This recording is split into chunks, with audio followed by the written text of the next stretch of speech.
Hello students, learn 24 academy में आपका स्वागत है। देखिए स्टूडेंट्स, अगर आप राजस्थान प्रतियोगिता परीक्षा की तैयारी कर रहे हैं तो ये लेक्चर आपके लिए बहुत ज़्यादा इंपॉर्टेंट है। इसमें हम देखेंगे सूजस ई बुलेटिन। तो जितने भी करंट अफेयर्स हैं वो यहाँ से आपके कवर हो जाएंगे। तो बिना देरी करे स्टार्ट करते हैं। देखिए आज है 1 अप्रैल, ठीक है, और जबकि इसमें आप ये देखेंगे 31 मार्च 2023 का न्यूज़पेपर है, तो ये एक दिन क्या है लेट सकता है। यहाँ पे देखिए पहली खबर है कि स्वास्थ्य का अधिकार बिल, ठीक है, राज्य सरकार क्या लेकर आई है, स्वास्थ्य का अधिकार बिल लेकर आई है। तो हमारे इंडियन कॉन्स्टिट्यूशन में स्वास्थ्य का अधिकार कौन सा आर्टिकल देता है, अगर मैं आपसे क्वेश्चन पूछूं तो कौन सा अधिकार है ना, कौन सा आर्टिकल है, तो ये है आर्टिकल 21 के प्रोविजंस के तहत स्वास्थ्य का अधिकार बिल लेकर आई है।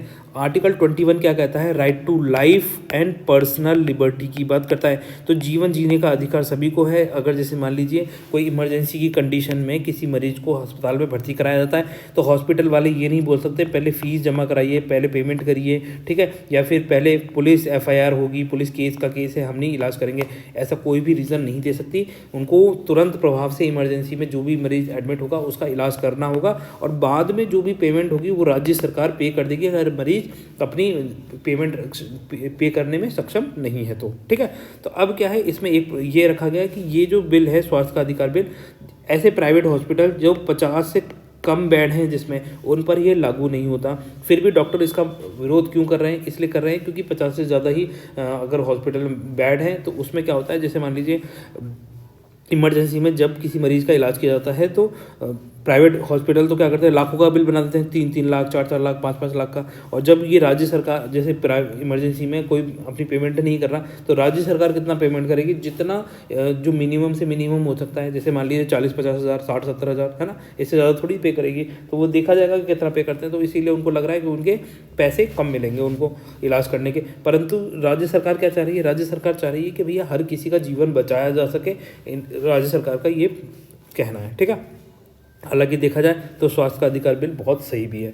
अब यहाँ देखिए दूसरी खबर है यहाँ पर, वैसे तो खबर तो क्या है, ये जो नकल माफिया के खिलाफ स्पेशल टास्क फोर्स गठित की जाएगी, ठीक है। अब जो स्पेशल टास्क फोर्स यूनिट है ये कहाँ लगाई जाएगी, कैसे, मतलब कैसे इसका गठन होगा, या अलग से विंग होगी या अलग क्या होगा, ठीक है। तो जो राजस्थान पुलिस का जो स्पेशल ऑपरेशन ग्रुप है SOG है, ठीक है, आपने इसका नाम सुना होगा। तो इसी के अंदर एक स्पेशल टास्क फोर्स, एक अलग से यूनिट गठित की जाएगी, ठीक है। ये कुछ इंपॉर्टेंट पॉइंट्स होते हैं, इनको सुन लिए जाए तो अगर एग्जाम में किसी भी तरीके से क्वेश्चन बना के पूछा जाएगा तो इसका आंसर दिया जा सकता है, ठीक है। अब इसमें देखिए विधानसभा में इसके लिए जो चीटिंग हो रही है, नकल माफिया को रोकने के लिए राजस्थान सार्वजनिक परीक्षा में अनुचित साधनों की रोकथाम के अद्युपाय विधेयक 2022 भी पारित किया गया था। तो क्या ये इससे पहले भी कोई इस तरीके का बिल आया था कि राजस्थान में जो नकल को रोकता था? हाँ बिल्कुल रोकता था। आ जाइए उस पर चलते हैं, यहाँ पे इसको डन करते हैं, एक बार यहाँ चलते हैं, ये रहा, ठीक है। तो देखिए यहाँ पर इससे पहले ये वाला नहीं है यार, ये तो गलत खुल गया, ये वाला, ठीक है, ये है। अब देखिए ये है आपके सामने बिल, ठीक है। इसमें देखो बिल ये था कि राजस्थान सार्वजनिक परीक्षा अनुचित साधनों की रोकथाम अधिनियम कौन सी ईयर में लेकर आए थे, 1992 के अंदर लेकर आए थे, राजस्थान सार्वजनिक परीक्षा अधिनियम 1992 का। फिर उसमें बाद में संशोधन किया गया था 2000 में, फिर उसके बाद में 2022 में भी लेटेस्ट संशोधन किया गया है। तो ऐसे संशोधन की जरूरत क्यों पड़ती है? तो कुछ समय पर क्या होता है, जैसे जो भी बिल बनाए जाते हैं उसमें जो भी लूप होल्स दिखाई देते हैं उनको फुलफिल करने के लिए ही उनमें संशोधन किया जाता है, जिससे कानून को और ज़्यादा प्रभावी बनाया जा सके, ठीक है। अब जो 1992 का बिल था, इसमें क्या था, इसमें बहुत ज़्यादा मतलब दंडात्मक प्रावधान नहीं थे। जैसे मान लीजिए सिर्फ रोकथाम के लिए था, जो भी अनुचित साधनों को किस तरीके से रोका जा सके, परंतु इसमें दंड के कोई प्रावधान, मेजर प्रोविजंस नहीं किए गए थे। फिर 2000 का जो कानून लेकर आए थे उसके अंदर दंड के प्रावधान किए गए थे, जैसे कि 3 लाख रुपए तक का जुर्माना और 3 ईयर तक की जेल, ठीक है। 3 लाख तक का जुर्माना नहीं था इसमें।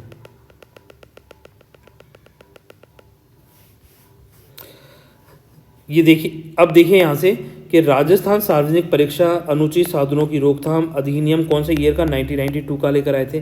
फिर उसके बाद में इसमें संशोधन किया गया था वर्ष 2000 में, और फिर लेटेस्ट जो संशोधन किया गया है 2022 के अंदर इसमें संशोधन किया गया है।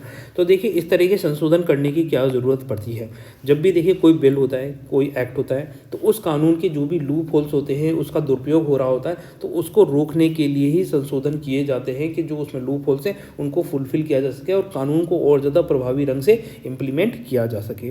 अब देखिए जो 1992 का अधिनियम लेकर आए थे, जिसके अंदर राजस्थान सार्वजनिक परीक्षा जितनी भी जो पब्लिक एग्जामिनेशंस होते हैं उनमें जो अनुचित साधनों को रोका जा रहा है। देखो इसमें नाम में ही पढ़ेंगे ना तो आपको पता चल जाएगा, अनुचित साधनों की रोकथाम। तो जो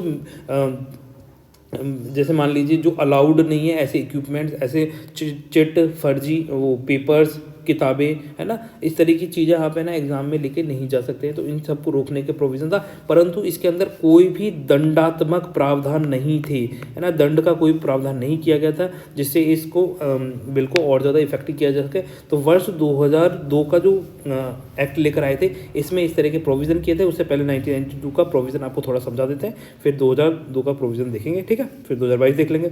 अब देखिए ये जो बिल है ये 43rd year of Republic of India में पास किया गया था, 43rd, ठीक है, 43rd रिपब्लिक ऑफ इंडिया में लेकर आए थे। इसका जो short title, extent and commencement, इसकी बात देखते हैं। देखिए जो इसका टाइटल का नाम, इसका नाम जो होगा इस बिल का, Rajasthan public examination prevention of unfair means act 1992, ठीक है।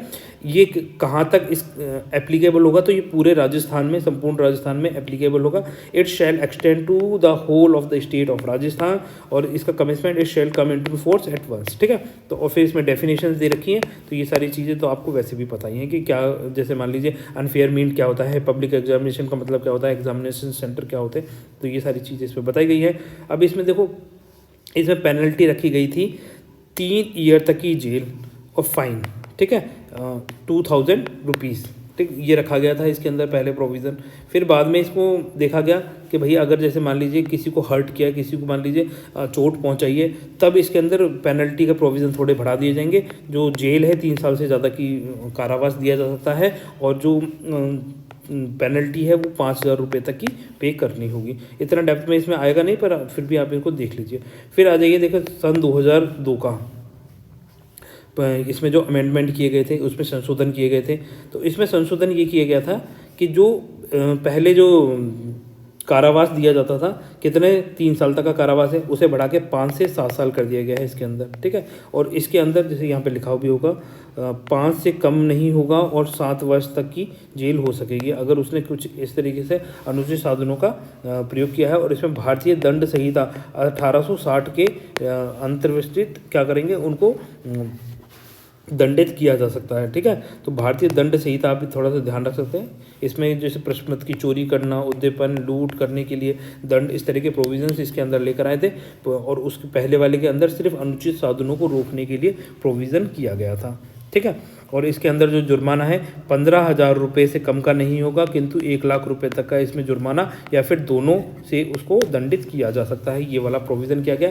तो सेकंड में क्या प्रोविज़न किया गया, इसके अंदर प्रोविज़न किया गया है 5 से लेके 7 साल तक की जेल, ठीक है, और 15,000 से लेके 1 लाख तक का पेनल्टी फाइन, ठीक है। ये दोनों उसको पे करने हो सकते हैं अगर वो प्रश्न पत्र की चोरी, उद्दीपन, लूट इनमें कोई सम्मिलित होता है तो, ठीक है। फिर वर्ष 2022 के प्रोविज़न किस तरीके आ जाइए, वर्ष 2022 वाले पेज पे ही चलते हैं उसके लिए।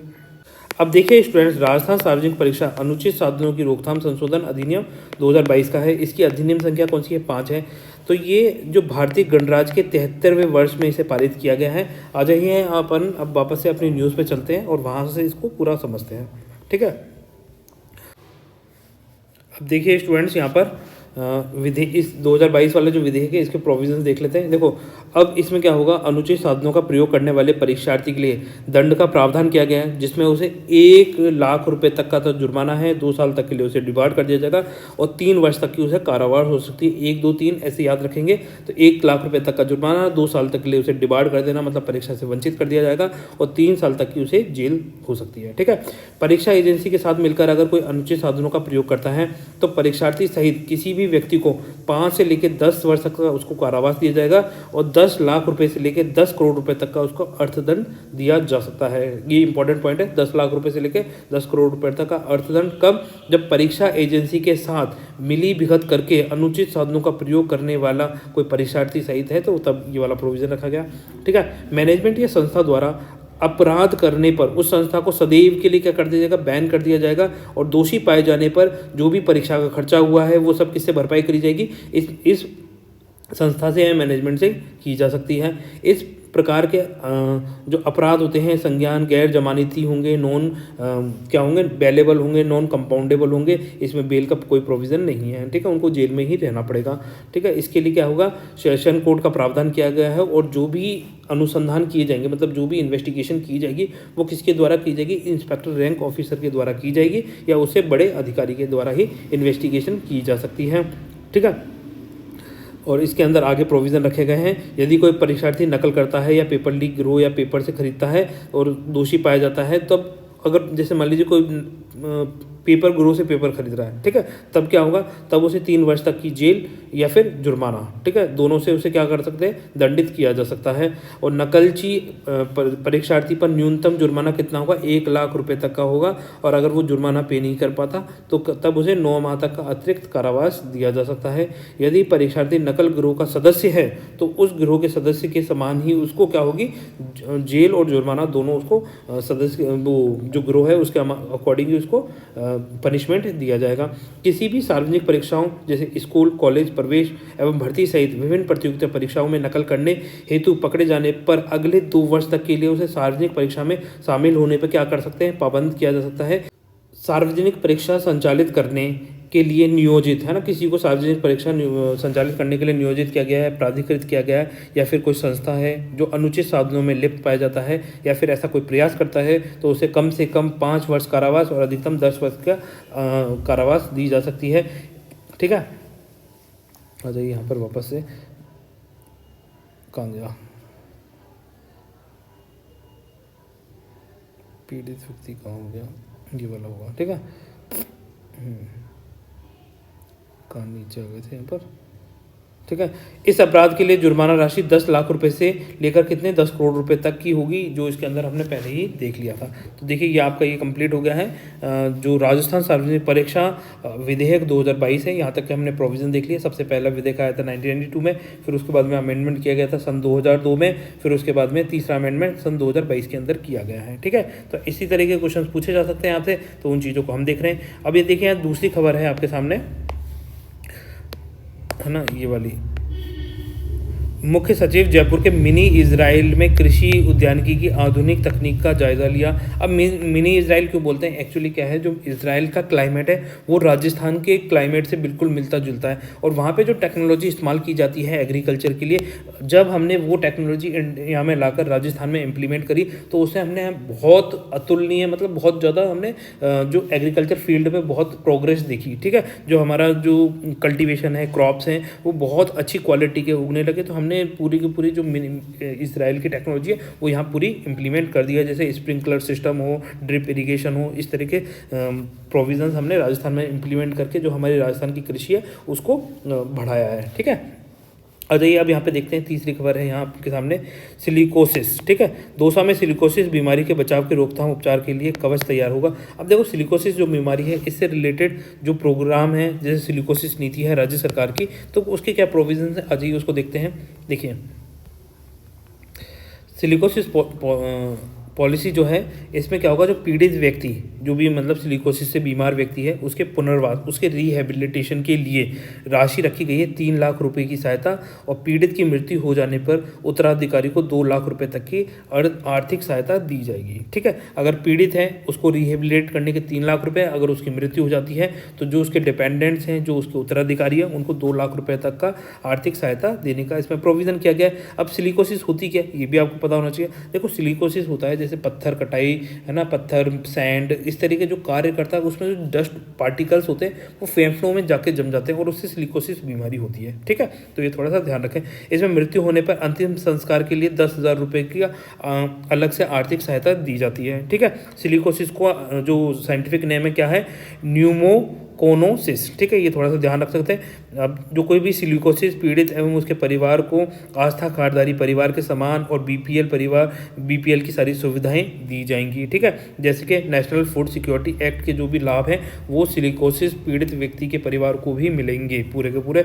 जो आस्था कार्डधारी परिवार को मिलते हैं, जो बीपीएल परिवार को जो जो सुविधाएं मिलती हैं, वो सारी सुविधाएं किसको दी जाएंगी, सिलिकोसिस से पीड़ित व्यक्ति के परिवार को दी जाएंगी, व्यक्ति को भी दी जाएंगी और व्यक्ति से परिवार को भी दी जाएंगी, ठीक है।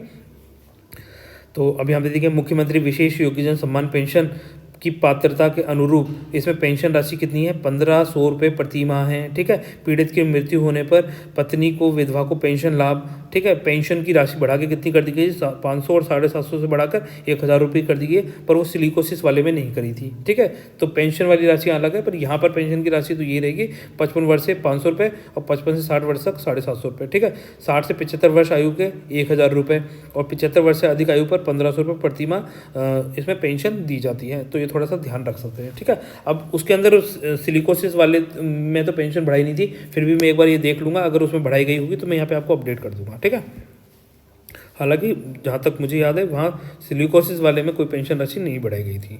ठीक है, एकल नारी और वो सारी बढ़ाई गई थी। तो आप भी ये देख लेना कि सिलिकोसिस वालों के लिए भी क्या ये 55 से 60 वर्ष तक वाले, देखो 1000 रुपये और ये 1500 रुपये तो सेम है, बस ये देखना है 55 से 60 वर्ष तक के वाले के लिए 500 और 750 रुपये जो पेंशन राशि है इसमें कुछ इंक्रीमेंट किया है या नहीं है ना। अब यहाँ पे देखिए परिवार के पालनहार योजना के तहत, अब पालनहार योजना में तो 1000 रुपये राशि बढ़ा दी गई है। ठीक है, जो 500 रुपये दिए जाते हैं वो बढ़ा कितने 1000 रुपये मिनिमम कर दिए गए हैं, तो ये थोड़ा सा ध्यान रख सकते हैं। ठीक है, 6 वर्ष तक की आयु तक के बच्चों को 500 रुपये की जगह 1000 रुपये दिया जाएगा और 6 से 18 वर्ष तक के बच्चे को 1000 रुपये दे रहे थे वो तो वही देंगे, और प्रत्येक बच्चे को 2000 रुपये की वार्षिक एकमुश्त सहायता दी जाती है। तो ये तो यही देते रहेंगे। तो ये थोड़े से इंपॉर्टेंट पॉइंट है, इनको थोड़ा सा देख लेना। अगर इसमें कुछ अपडेट होगा तो मैं आपको अपडेट कर दूंगा। तो देखिए यहाँ पर क्या होगा, ये आपका सिलिकोसिस पॉलिसी हो गई। और तो बस आज के लेक्चर में बस इतना ही। तो जाते जाते आपसे क्वेश्चन पूछता हूँ, चलो बताइए। यहाँ पे पूछ लेता हूँ, मत्स्य संघ, जो मत्स्य संघ जोड़ा गया था, ठीक है, मत्स्य संघ कौन सी डेट को जोड़ा गया था, डेट बतानी है आपको। ठीक है, तो इसका आंसर आपको कमेंट सेक्शन में लिखना है। दूसरा क्वेश्चन है आपके लिए, डेट लिखूँ क्या मैं यहाँ पर, जैसे मान लीजिए 25 मार्च 2000 तो कैसे होगी यार, 1948। ठीक है, दूसरा ए ऑप्शन हो जाएगा इसका, बी ऑप्शन हो जाएगा 18 अप्रैल 1948, तीसरा ऑप्शन हो जाएगा इसका सी 18 मई 1948 और चौथा ऑप्शन हो जाएगा 18 मार्च 1948। ठीक है, तो ये आपको बताना है कि जो मत्स्य संघ कौन सी डेट को बना था, जिसके अंदर 4 राज्यों को, 4 जो देशी रियासतें थी उनको जोड़ा गया था। तो इन 4 देशी रियासतों के नाम भी आपको कमेंट सेक्शन में लिखने हैं। ठीक है, दूसरा क्वेश्चन हो जाएगा, चलो ये 2 क्वेश्चन हो गए आपके लिए, बस इतना ही। ठीक है, मत्स्य संघ से रिलेटेड। और तीसरा क्वेश्चन है कि उदयपुर को कौन से मतलब तृतीय चरण में जुड़ा था। ठीक है, राजस्थान का जो यूनिफिकेशन हुआ था उसके 3rd फेज के अंदर उदयपुर को जोड़ा गया था। तो इसकी भी आपको डेट बतानी है। ठीक है, इसकी डेट मैं आपको लिख नहीं रहा हूँ, इसकी डेट आप खुद से कमेंट सेक्शन में लिखें। तो ये डेट आपको बतानी है मत्स्य संघ वाली, उदयपुर वाली। और ये मत्स्य संघ में कौन कौन से देशी रियासतों को जोड़कर मत्स्य संघ बनाया गया था, तो इसका कमेंट सेक्शन में आपको आंसर लिखना है। ठीक है, तो फिर गाइस मिलते हैं नेक्स्ट लेक्चर में।